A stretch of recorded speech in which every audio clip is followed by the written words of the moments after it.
Okay, so right now we will go into detail of this deck and the picks that we think would be more appropriate into making it a much better deck than the precon that's provided to you when you purchase this from the store. Now, just to remind ourselves, Brimaz, Blight of Oreskos, main ability is that whenever you cast either a Phyrexian creature or an artifact creature spell, you incubate X, right?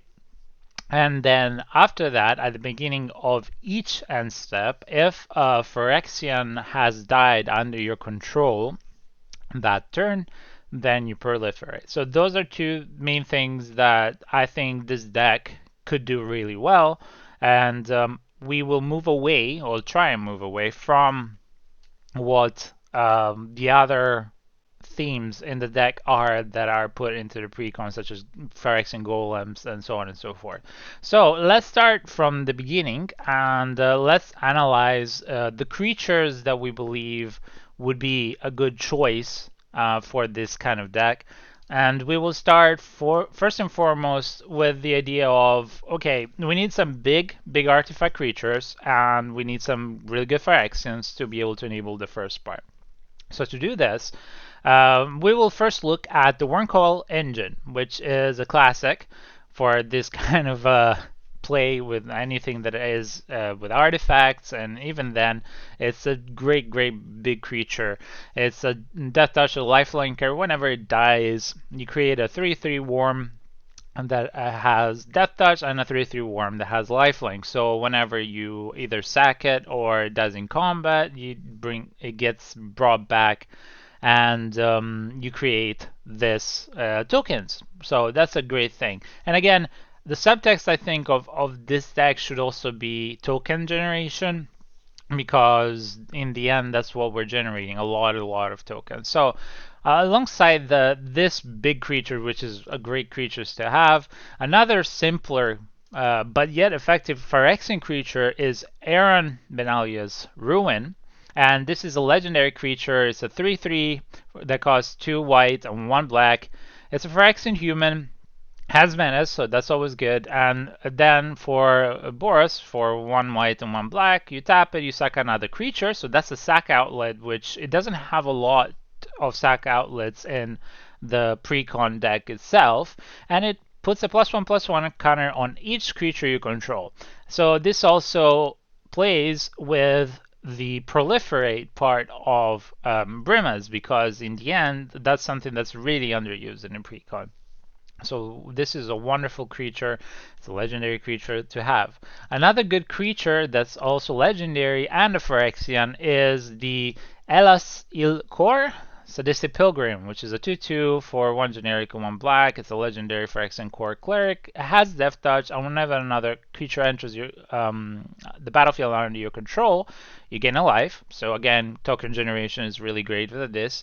And whenever another creature you control dies, each opponent loses a life. So you have a little bit more of a leeway, a cushion to be able to get your life total back to make your opponents, each opponent, lose life. And you know, if you have, for example, I won't go into detail into recursive combos or stuff like that, but if you, for example, create combos that generate infinite artifacts, then you just kill everybody with this. Alternatively, it's just a good outlet for gaining some life and having your opponents lose a life. And again, we're talking about any creatures that enter the battlefield, no matter how they enter the battlefield. And since this deck also has ways of reanimating creatures, that's really good. Now, next up, we have the original Elish Norn, the Grand Cenobite, because she is a Praetor.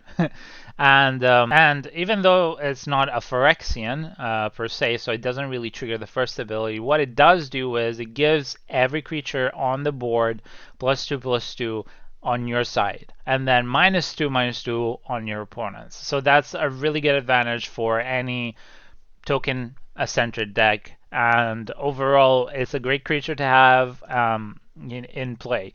Another one of the originals is Shieldred, the Whispering one, which has Swamp Walk, and at the beginning of your upkeep, you can return that creature card from the graveyard to the battlefield, and you can bring your own creatures back with another reanimate outlet, which is a really good outlet. And yes, it's a Praetor, it's not a Phyrexian, but it's still a very good creature. And then at the beginning of each opponent's upkeep, each player sacrifices a creature, right? So not each player, but that player sacrifices a creature. And this means that you are having a constant board control and a nuisance that has to be dealt with, because otherwise you'll just have a sack outlet and then bring back those amazing creatures and just go to town with whatever interaction that makes happen, right? So that's a really good card. Next up, we have the Attentive Skywarden, which I think is actually pretty good because first off, it's a common that comes in March of the Machine, but it allows you to flip incubator tokens whenever it deals combat damage to a battle or a player. So this is really good because you will create tokens that are big or small, and it doesn't matter. This just gives you a free 2 mana tap activation to flip a token. So that's always good. And it's a flyer. It's annoying, but it's not something that people will want to realistically target by itself. And that will come under the radar, and it can become a pretty big threat in the long run. Next up, we have Elish Norn of this expansion of March of the Machine, which is a Phyrexian Praetor, and this one is just amazing because I mean it's the Elish Norn. The back and the front are wonderful, just really great. So the front of this allows you to basically build a defense wall, because whenever your opponents want to start dealing damage to you, they have to pay mana, unless they want to lose 2 life each time they deal damage to anything that's on your side, right? So that's great. And on top of that, you can tap 2 generic and 1 white, and you can flip it to do the Argent Etchings, which allows you to incubate 2/5 times, and then it allows you to give creatures you control extra +1/+1 counters and double strike to any of them, and then after that, any and all Phyrexian and artifacts and lands are really important because you wipe the board except for those, and then you go to town because I mean you basically wipe the board. You have a lot of tokens and a lot of generations, so that's really good. And again, it's a Phyrexian as well, so it creates a token by itself. Then you have Nor's Inquisitor, which, funny enough, is yet another pretty decent uncommon from this set that allows you to, well, first off, incubate when it enters the battlefield, but then whenever a permanent you control transforms into a Phyrexian, it gives +1/+1 counter to that Phyrexian. So again, the proliferate ability here really outshines. Next up, you have the Phyrexian Censor, which is a way to just stall the game, and it has to be dealt with by your opponents because each player can cast more than one non-Phyrexian spell each turn, and non-Phyrexian creatures enters the game tapped, which is great because you will be generating or playing a lot of Phyrexians, so it locks up the game. And again, another cheap creature you can definitely get in this set. You also have the Bloated Processor, which is an interesting one. It's a 3/2 Phyrexian. You can sacrifice another Phyrexian, so it's a sack outlet, and you can sack one of the tokens. It gets +1/+1 counter on it, so you can proliferate that counter, and when it dies you incubate X, where X is its power, so basically you replace it with an incubated token. So it's quite a bit of value for it, and again you can bring it back or sack it yourself depending on what you want. Next up, you have the Grafted Butcher, which is another amazing card for Phyrexians that is a rare from this set of March of the Machine. It's a 2/2 Samurai, Phyrexian Samurai. It costs 1 generic and 1 black. And then it enters the battlefield. Creatures you control get menace until the end of the turn, and that by itself could be just a game ender for some of your opponents, because if you build enough board presence, you just hit to the face and done. And then other Phyrexians you control get +1/+1, so that's amazing. It's a banner. It's just wonderful for that. And then for 3 generic and 1 black, you sacrifice another artifact or creature, so another sack outlet, and you can return him from the graveyard to the battlefield, and you can activate it as a sorcery. So again, it allows you to continuously get him back unless it's exiled. So that's a wonderful, wonderful thing that you want to have, that you want to be doing in this deck. Another great card in this color combination is Shieldred, the Praetor of this set. So because first off, it's a Phyrexian Praetor, it costs 5, it's a 4/5, it has menace, and whenever it enters the battlefield, you have a sack ability for your opponents, but then you can flip it around to do the True Scriptures, and it allows you to basically board wipe and bring back all the cards that are creatures from the graveyard onto your battlefield and end the game. So yes, it's a longer term because realistically this deck won't have a lot of milling for your opponents, but at the same time it's still a good synergy card for this kind of deck. Next up you have the Essence of Orthodoxy. This card is a jumpstart card, so it's something that you don't really see in most games, but for Commander, I think is good for this kind of deck because it's a 3/3 flyer Phyrexian creature. It's not overly expensive, and whenever it enters the battlefield and you control, you incubate. So it's very simple. It doesn't have a lot of things that it does, but what it does really well. And on top of that, again, you can bring it back, create tokens, and incubate, and it just synergizes with your main commander really, really well. Another good card that is in this set is Terror of Tuashi, which is a 4/3 Phyrexian Ogre. For 2 generic and 2 black, it has Death Touch, and whenever it attacks, you may pay 4, 3 generic, and 1 black. And when you do, return target creature card from a graveyard to the battlefield, and it's a Phyrexian in addition to this other type. So that's a really good card because this is what you want to be doing: is reanimating, and then sacking and reanimating, or bringing back these amazing creatures that you really want to be constantly playing and pressuring your opponents this way as well. Next up is Norn Choirmaster, which was a Phyrexian will be 1 card in the Infect deck, and I think this is a pretty cool card. I think it's very strong because if a Phyrexian Angel has flying, it has first strike, it's a 5/4, it only costs 5. And then whenever you enter the battlefield with your commander, it just allows you to proliferate, right? So, or attacks. That's also true. So that's amazing, right? So again, this is more on the proliferate idea of, we get to do much more stuff. Another cool card is the Elesh Norn of the Phyrexian Obi-Wan, the Mother of the Machines. Which allows you to trigger twice the ETB triggers on your side, and instead your opponent's ETB triggers don't do anything. It's a Phyrexian Praetor. It synergizes really well with this deck. Another great one is Mondrak, the Glory Dominus, which is the white Dominus from the Phyrexian Obi-Wan, and it's a Phyrexian Horror. It's a 4/4. It allows you to create tokens twice as much as it would be created. So therefore, any token created with Brimaz gets created twice, or any other generated token. And then you can sacrifice 2 other artifacts or creatures, and you give an indestructible counter, and you can just proliferate the counters if there was something that would remove counters from it.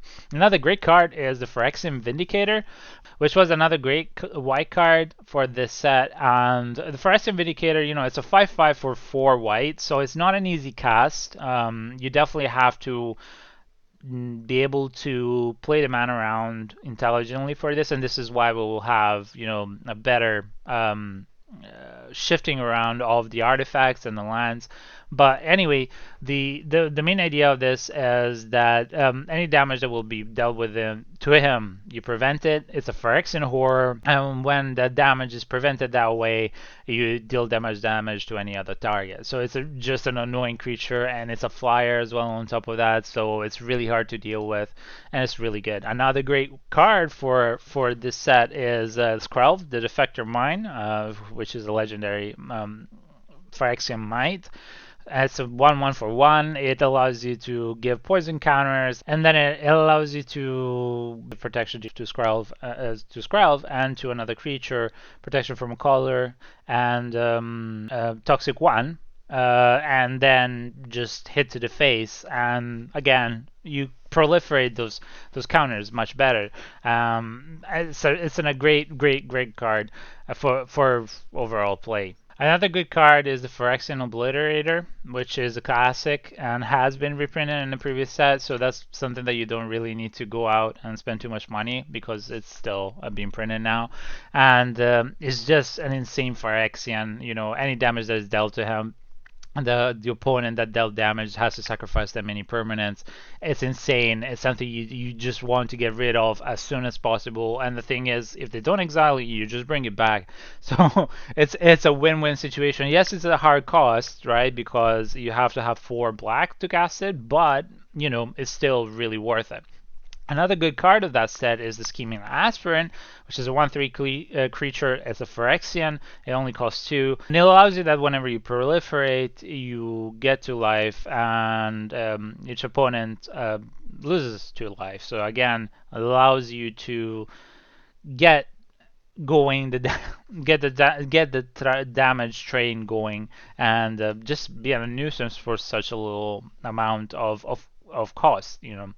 Another good card is Rhea Ivor, because it allows you to generate more and more might tokens. So whenever a creature that you decide on your side deals damage to a player, that creature does not deal damage but creates X amount of might tokens instead. And that's really good. It's Phyrexian on top of that. So again, you're just creating a lot of value on your board.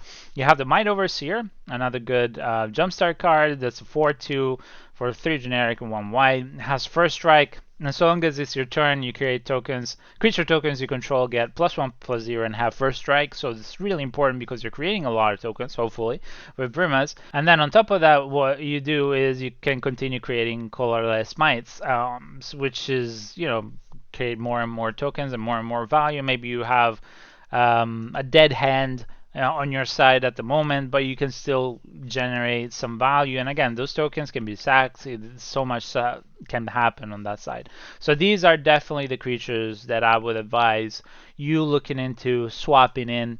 As I said previously in the video, there are so many cards in this deck that just don't make sense that I would move out. So you know, I will not give you a set and done list at the end of this, because I think, you know, each player has their own kind of style of playing, and some people also just don't have the same cards in their own collection. So realistic, I'm just giving you a couple of options here and there, and then you decide what you think will be a great addition to your side. All right.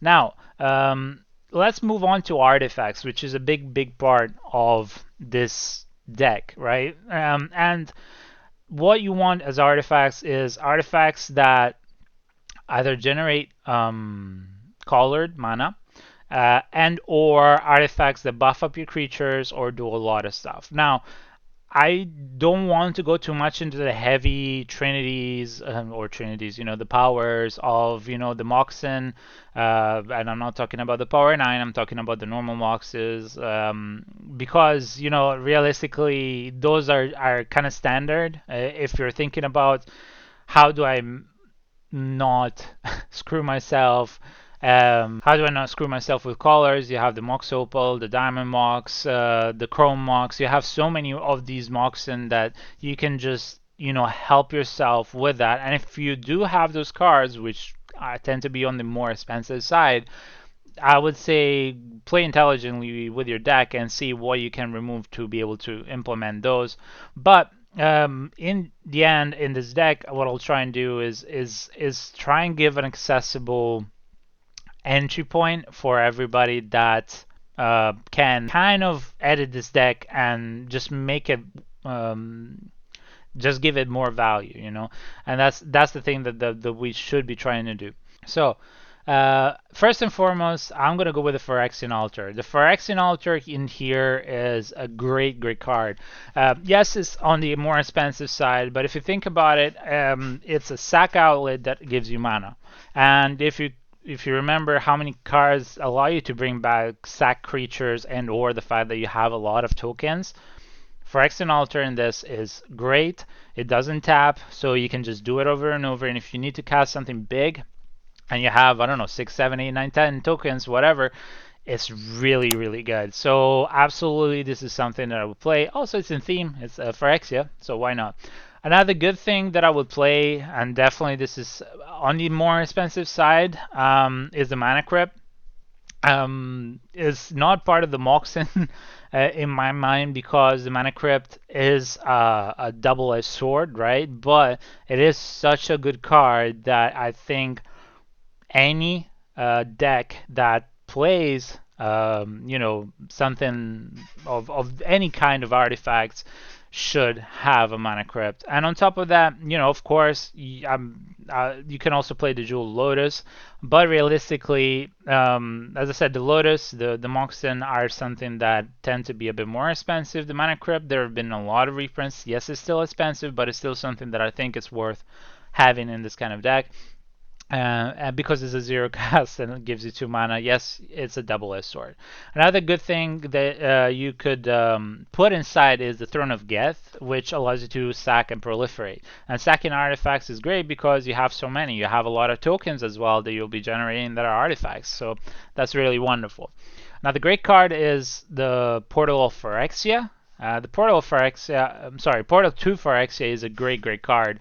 I try and play this in almost every single deck that allows it because it's just like devastating. It sacrifices creatures for each opponent, and then you just bring back creatures onto the battlefield, and then they're Phyrexian on top of that. So it's in theme.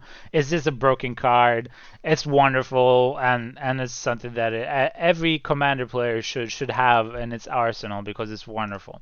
Another great card that synergizes a lot with the Proliferate is the Everflowing Chalice, which allows you to multi-kick it and then allows you to add more mana, generic mana, depending on how many charge counters you have on top. So that's wonderful. Same thing for the Astral Cornucopia. The Astral Cornucopia does the same thing, but it allows you to put colored mana, and all you have to do is spend 3 and then proliferate it, right? So, and then it just continuously adds value to it. And if it's not exiled, it can skyrocket really quickly with a proliferate ability. Just ask Atraxa players. Another good one that I haven't seen a lot of play of, but I think it's still a very good card, is Urzen's Incubator, right? Because it allows you to target Phyrexians, and then you just all the spells that are Phyrexian will cost all the creature spells that are Phyrexian will cost 2 generic class. And seeing as there are quite a few of them in our deck, that's going to be a great choice down the road. Then another altar is the Ashnod. Ashnod's Altar is another good one. It allows you to sack a creature, and you add 2 generic to your mana pool. That's always wonderful. And then another really good card, which unfortunately tends to be on the more expensive side, is the Ozolith. And the Ozolith is really good because if you have any counters, +1/+1 counters, or any counters really of any kind, you can just pop it onto the Ozolith when that permanent or creature has died and gone into the graveyard, and then you can decide if you want to put those counters onto something else on your combat turn. So that's really good. You move around +1/+1 counters. Another good card is the Sword of Truth and Justice, and this one is interesting because I'm not a huge fan of swords in Commander play. There are really good ones. I just find them a little bit gimmicky, but in this kind of deck, the fact that it allows you to proliferate and put a +1/+1 counter, and it also, it's a ++2/+2. It has, 5 costs to cast and equip, and on top of that, you just, give it protection from white and blue, which are some of the strongest colors in Commander. That's a really good card. Another good card that, oddly enough, is not in this deck, but is, if I'm not mistaken, in the Nice deck, which I haven't looked at yet, is the Vanquisher's Banner, which allows you to give +1/+1 counters to creature spells that have that type that you've chosen. And on top of that, whenever you do cast a spell of that chosen type, you draw cards. So that's a draw engine that we don't have a lot of. That's a very annoying thing. You don't have a lot of draw ability. And in Commander, I think it's really important because you need to get through those 99 cards really quickly if you are looking to combine some pieces of your card engine, of your draw engine, of your token generation, of your sack outlets. You need to get to those cards really quickly, and you don't have Phyrexian cards that allow you to do that as you'd like. Another good artifact that was released in this set, I think, is the Realm Breaker, the Invasion Tree, and that's really good to get the mill going on because it allows you to get an opponent to mill his top 3 cards, and then you can put a land from their graveyard onto the battlefield under your control, tapped, and that's great. You're milling your opponents, getting their lands, which is really annoying, but it's really good for you. And on top of that, at the end, you can pay out with 10 generic, and you sacrifice it, and you can search your library for any Praetors, and you put them in play, and we want those Praetors in play because we will have 2 or 4 or 6 depending on which ones you're choosing to play, and then the payout is insane. And then up next is the Idol of Oblivion, which is a card that was recently reprinted, if I'm not mistaken, in the Brothers War Commander decks, or maybe even earlier. It's not a bad card because you tap it, and it allows you to draw a card if you've created a token that turn. So again, drawing cards, really, really good. And you are hopefully going to be creating at least a token at least once each turn. So you can draw an extra card each turn with this if possible. And then the payoff is, you can sack it and get a 10/10 Eldrazi if you really want to. For this kind of deck, you don't necessarily want to do the output. You just want to keep drawing and drawing. Another great card that was released in the previous expansion is the Glistening Sphere, and this I love because it enters the battlefield tapped, but it allows you to proliferate, and so long as you can add 1 mana of any color with it, but so long as your opponents have corrupted, so 3 or more poison counters for it, and it's not all opponents, it's just one opponent, then you can tap to add 3 mana of any color. And again, you can give a poison quite easily through quite a few mites and toxic and all that, and you just proliferate really quickly and done. Your opponents are corrupted, and there you go. You have a Black Lotus every turn. Who doesn't want that, right? Another great card is the Contagion Clasp. So it's something that, yes, it gives -1/-1 to target creature, but it allows you to proliferate further. So that's not bad. I mean, you don't necessarily use the first part too much because there might be better ways to deal with the bigger or more scarier creatures, but that proliferate ability that is also on the Karn's Bastion, that is really, really good, and that's something that, again, you want to be stacking up on.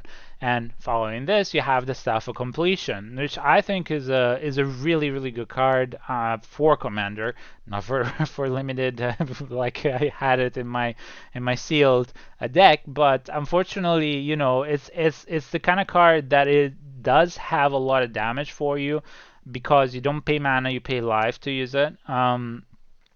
And you don't really have a lot of outlets. I think I've quoted 2 creatures, maybe 3, that can allow you to get life back when something happens. So maybe if you have that, it won't be as painful. But nonetheless, it allows you to add 1 mana of any color, or you proliferate, or you draw cards, or you untap it. It's really, really good. And the untap part is colorless mana, so you don't have to pay 5 life for that, thankfully. So that's something that I would really want to use in the deck. Another good card is the Contagion Engine. And this is a classic, it's a 6-cost artifact, and whenever it enters the battlefield, you put a -1/-1 counter on each creature target player controls, and then you just proliferate. It's basically the Contagion clasp, but it's an engine, right? So you proliferate for 4 and tap it, and then you proliferate again. So this is really, really good in any toxic proliferate deck. And that wraps it up for our artifacts overview. As I said, if you're lucky enough to have any of the Moxen for the commander that you can use, then I would advise you to look at your mana base, look at your mana curve, and maybe splice in a couple, depending on how you build your deck, because that's definitely something that you'll want to do. And then we will move on to the next part, which is enchantments. And now in enchantments, I believe we need to make do with some of the less used parts of our deck. So first off, I believe that mana generation is a really, really good thing to have. And in any white commander deck, I try to put a Smothering Tithe. It's a card that allows you to create tokens, treasure tokens, every time somebody draws a card and doesn't want to pay the tax. Very, very good. Even if by the turn he comes back to you, the turn again, it's 1 treasure token extra, is still 1 more than you would have had before. And for certain decks that, for example, either draw infinitely, or for certain decks that have the Mystic Remora or the Sylvan Libraries, or the Rhystic Studies, having this as the counterpart is always really good, because it allows you to get value out of that. So it's such a good card. I would definitely play it here. Another good enchantment is Anointed Procession, which is a 3 generic and 1 white enchantment. And if an attack will create 1 or more tokens under your control, it creates twice that many tokens. So it's basically the Monarch Dominus. This is just an enchantment. So again, you want to be generating those tokens because they can do so many things with it. And one of the things that we can do is with the black market is the fact that whenever a creature dies, and it's any creature, it doesn't matter if it's a token or not, or Phyrexian or whatever, whenever a creature dies, whether it's yours or your opponent, you put a charge counter on the black market, and you can proliferate those charge counters, and then at the pre-combat main phase, your pre-combat main phase, you add 1 black mana for each counter on it, and it can skyrocket so quickly, and allows you to just build that deck in such a good way that you can cast insane cards in 2-3 turns if you build it right, and if you sack intelligently. Another good thing that you can have is the Phyrexian Reclamation, just to be in theme. It's a nice enchantment that allows you to get creature cards from the graveyard to your hand, just in case you haven't hit any of the big creatures that allow you to do this so far. This is an enchantment that allows you to reanimate back to the hand. So that's always good. There's another good enchantment that allows you to give +1/+1 counters to other creatures of a chosen type, and that's the Etchings of the Chosen. And yes, you choose Phyrexian, it gives you +1/+1, and then whenever you sack a counter, a creature of that type, you put a counter that's indestructible to a specific target creature. So for example, you could put it on Brimaz or whatever, and that allows you to stave off any targeted removal in a very intelligent way. And it's not that much of an expensive artifact enchantment to play, so it's quite good, and definitely something that you want to be seeing. Another decent enchantment that you could be using in this deck is the Phyrexian Awakening, which allows you to give all your Phyrexians Vigilance, which is insane for only 2 generic and 1 white. And then it enters the battlefield, you create an incubation token with 4 counters on it, which is always great. So it's very simple, very nasty at the same time, because you'll want to have, I'd say, 80% of your creatures at least Phyrexian on the deck itself proper, or 90 if you would follow what I said. Realistically, there are very few creatures that you don't want as Phyrexians that can give you a lot of advantage still. Another card that's a decent enchantment from this set is the Gift of Completion, which, you know, it allows you to incubate 3, but then whenever Phyrexian you control dies, it allows you to surveil 1. So that's another way of getting around the fact that you don't have a lot of draw on your side. And then you have Sculpted Perfection, which is another enchantment that gives +1/+1 to all your Phyrexians, and also an incubate on the side. Then you have Resourceful Defense, which is a 2 generic and 1 white enchantment. And permanent you control leaves the battlefield, and if it had counters on it, you put those counters onto permanent you control. So it's the Ozolith, but it's just in enchantment form. It's just that it's more expensive to move the counters from this to something else, but still, you know, it's great for those counters. So to not great. It's great so that you don't lose the counters, and it's another way to keep the counters alive when something dies.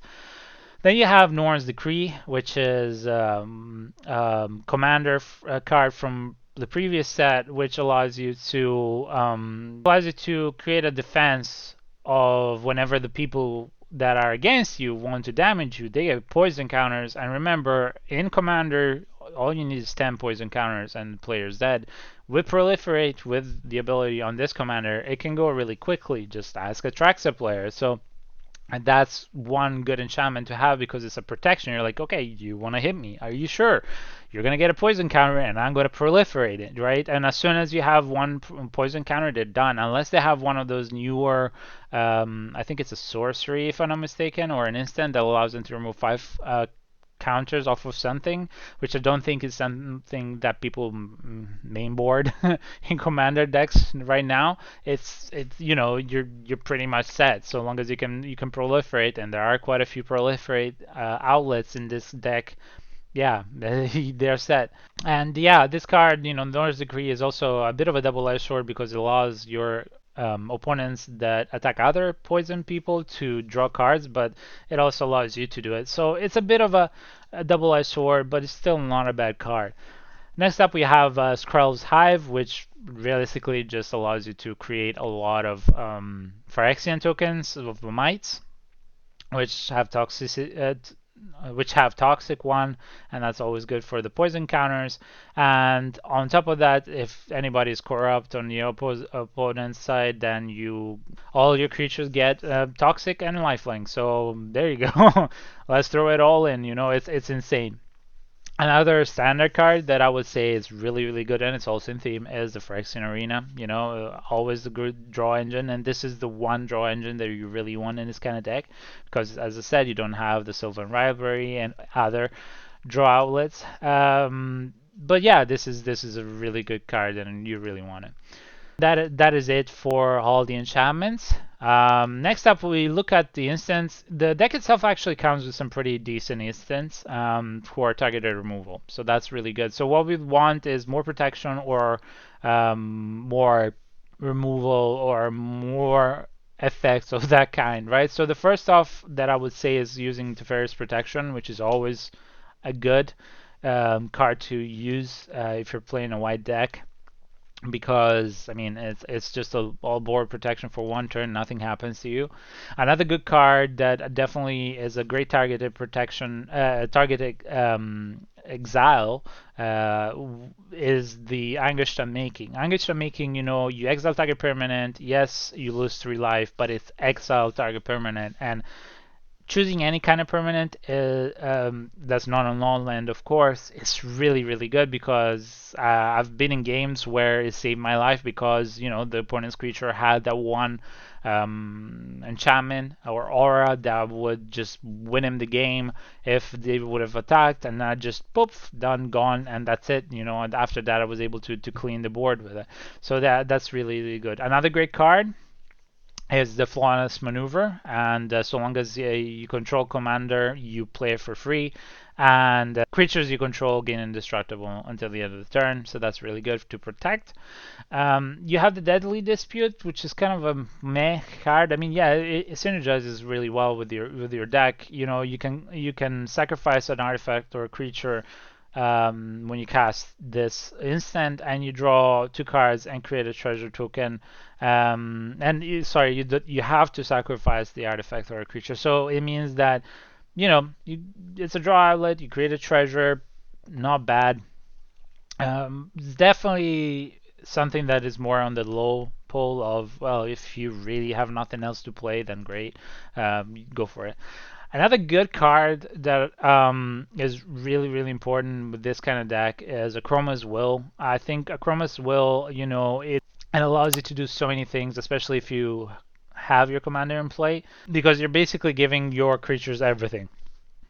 And that's one of the biggest problems of this deck is that, yes, you have such amazing creatures, but unless you have flyers, which I've given quite a few flyers that you can buff up and all that stuff, or protections, this is kind of like you play this, you win the game scenario, or you make it extremely difficult for your enemies to win the game after that.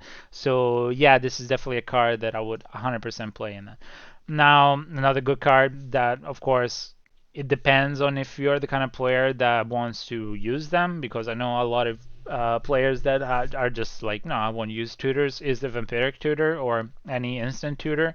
So, for example, tutors are amazing for getting that one piece, because in a 99 card deck, whatever you get at the beginning of a turn is or a beginning of a game is not something that necessarily is perfect, and you need to get through your deck to be able to build on the different aspects of your deck much slower than you would with a 60 card deck or a 40 card deck, right? So the tutors allow you to be like, oh, okay, I have this part of a combo or a synergy, I'm gonna get the other part and I'm gonna play it.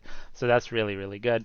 Another tutor is the Enlightened Tutor. Same thing, but for artifacts and enchantments, and there are plenty of artifacts in this. And then on the removal part of things, you have the Path to Exile, which is another great removal for exiling, not just destroying, and that's something that I really, really like. It's good removal overall, and it's cheap and allows you to do a lot very quickly, and definitely something that you'd use. Another good card that's been introduced in this set is the Purge of Salvation, and this is an instant, and it allows you to give protection to your permanents up until the end of the turn, and it if you're against certain specific kind of decks that are black or red, that's even better. But overall, it's just another protection from it gives hexproof overall. Again, very situational, lower in the priority kind of list, but still a pretty decent card, fairly cheap and easy to obtain. Another good card to draw cards from this current set is the Corrupted Conviction, which sack a creature and then allows you to draw 2 cards very cheaply. And again, you want to have sack outlets in this kind of deck. And then another good instant is the Black Sun's Twilight, which allows you to give -X to target creature, and then you can return a creature from your graveyard to the battlefield tapped. So again, a lot of interaction and a lot of synergies with how we're trying to build this deck. So that's wonderful. Okay, so next up we have the sorceries, and for the sorceries, you just want to be doing more of the same that this deck wants to do, right? So first off, let's start with Morbid Curiosity, which is a sorcery that allows you to, again, sacrifice an artifact or a creature, and then you draw cards equal to the converted mana cost of the sacrifice permanent. Again, you can get these sacrifice creature cards back with the reanimate effects or the put back in hand. Okay, so another card that I really love to have in any black deck is the Toxic Deluge, and it's an amazing overall board sweep for all the creatures. It's a wonderful, wonderful card. Absolutely play it if you have it. Another good card for this color combination is Merciless Eviction, which allows you to, yes, it's expensive, but it allows you to exile artifacts, creatures, or enchantments, or planeswalkers. So again, you need removal. There isn't a lot of board sweeps or board removals in this kind of deck. Another great board removal that's a sorcery level is the Sunfall, which is a great card from this set. And I believe that, you know, you exile all creatures, so it's not just destruction. So if any of your opponents has indestructible on their all side or non-targetable creatures that you really want to get rid of, exile is really good. And again, Sunfall is great because anything that you've exiled allows you to incubate that many creatures into one big creature. So that's really good. Another interesting kind of card that I have not been really amazed by in limited, but might be good in here is Breach the Multiverse. Is card that allows you to, for yourself and for all players, to mill 10 cards, then you choose a creature, planeswalker card in any of the graveyards, and then you put those cards basically in play under your control, and it's for each of the players. So I think this is something that for this, it could be really good. It doesn't trigger the cost of, you know, the ability of, hey, you've just casted something because they come into play, they're not cast, but the idea is you're going to be looking at three very strong possibilities for each of your opponents to become your board, and that's really good. Another great card that I really love is for Will. For Well is another type of merciless eviction, only it does it better because you can choose one or more. So it, you know, all the artifacts, creatures, enchantments, and planeswalkers effect of exile, but it's just you choose which ones, and that's amazing. Another really good card that was introduced with the previous expansion was Pheresis Outbreak. And that's a really good one because each opponent gets a poison counter automatically. So that's great because you can proliferate them. And then on top of that, you get to put a -1/-1 counter on each creature an opponent controls for each poison counter that opponent has. And that's really good because, you know, if you're proliferating, it can board wipe at the same time, or it can just make your life really that much easier. So that's a good card. Another great card is the White Sun's Twilight. It's a wonderful card because it allows you to create mites, and you know, who doesn't want X amount of mites on your side, especially with this kind of deck? So that's good. A decent card, maybe if you want to again go down the proliferate route, is Giant Icor, which it allows you to -4/-4 a specific creature. So if it has the indestructible, it can still die, but the it's not super strong, right? So it's not up in the list of you must have this card, and then it allows you to proliferate at the same time. So it's always good to have extra proliferate outlets. Now another really good sorcery is Infectious Inquiry. You draw 2 cards, you lose 2 life, and each opponent gets a poison counter. This is something that I think you should be playing no matter what because A, it's really cheap to get off, and also as a card itself. But then you get to the point of like, hey, here's more poison counters. And again, once you enter the clock with those poison counters, your opponents are screwed because it gives this to each opponent, and that's really wonderful. And last but not least, again, something that we touched upon in instance, are tutors. So the Demonic Tutor is a great card to have. If you don't want to play tutors, then you know it's okay. You play your own game. This is the beauty about Commander. Every person can build their own game. It's not competitive. You're just having fun. So if you don't want to play tutors, don't worry. Next up, we'll quickly go over the only planeswalker that I really think you should be playing, and I think that's Vraska the Betrayal Sting. And this is because it allows you to proliferate and it allows you to give 9 poison counters if you ultimate or just create treasure tokens. I think it synergizes better with most of the deck. If you have to play another planeswalker, I would go with the Dreadhorde General of Liliana, but realistically, this is a card that, yes, it's great because you can create more tokens and allows you to have your enemies sacrifice creatures and then board wipe kind of, but I don't think it synergizes as well, and it's also yes, it's an outlet, right? It's a draw outlet because it allows you to draw cards, but at the same time, I don't know. It's really expensive for what it does. So maybe yeah, if you're looking at not having enough draw outlets, yeah, definitely use it.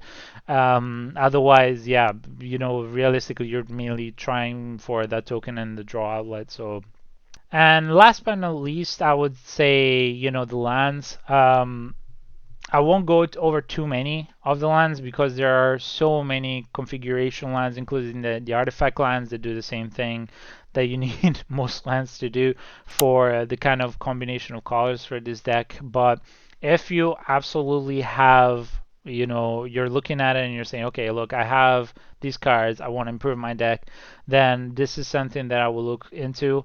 And the top contenders, again, any combination of land cards that gives you the colors that you need is great.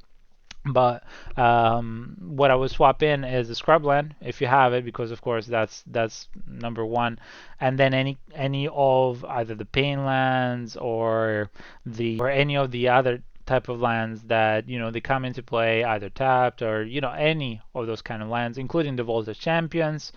So those two are the main ones. So the Scrubland and Vault of Champions, but then you figure out whatever lands you might have in that color combination. And then I will look at a couple of more interesting lands for the deck. You have the Phyrexian Tower, which allows you to sacrifice a creature, and it allows you to add 2 black. So that's always good, again, because you use hopefully bringing back creatures. You can look at Urza's Saga as well, which is a bit expensive, but is not a bad addition because, it's a land, allows you to create constructs which, get +1/+1 for each artifact that you get. And then if you have any talismans or the soul ring or anything that's 0 or 1 cost artifact, you just go and put it back into play by at step 3. Another color combination that I usually, or line combination that I usually like to use is the Cabal Coffers paired with the Urberg, because these two allow you to transform all your lands into swamps and then get X amount of black based on how many swamps you have. So that's really, really good. That's something that I play all the time with black if it allows me to. Another one that is really good that I would keep in the deck absolutely, because it is part of the deck, is Karn's Bastion, because the proliferate is so important. And yeah, that's it. Realistically, these are all the choices and picks for our decks tech for Brimaz. I think that the Growing Thread is a decent deck if you remove a lot of bloat, and I think it has a lot of bloat.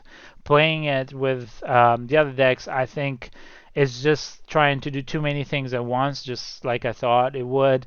And yeah, you can get lucky, and you can have the pieces of the components to do one thing or another.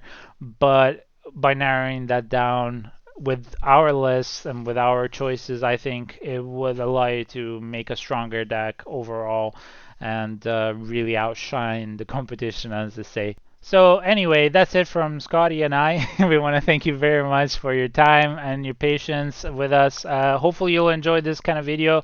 And yeah, let us know the feedback if you like this kind of thing, if you want us to do more of it or not.